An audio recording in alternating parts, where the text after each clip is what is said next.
ತರುವಿನ ನೆರಳು ಕೊಡುವಂತ ಸುಖವು ಕೊಡುವನು ಕೃಪೆಯ ದಿನವು.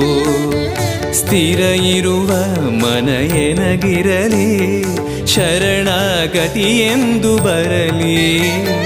ಭಗವಂತನ ಪ್ರಿಯ ಮಗನಿವನ ಸಾರಿ ಬದುಕು ಇರಲಿ.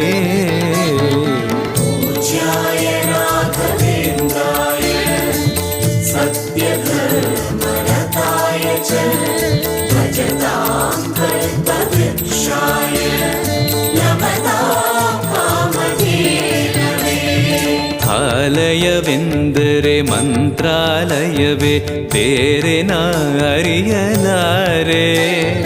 ರಾಜನು ಎಂದರೆ ಶ್ರೀ ಗುರುರಾಜನೇ ಮತ್ತು ನಾ ತಿಳಿಯಲಾರೆ. ಆಲಯವೆಂದರೆ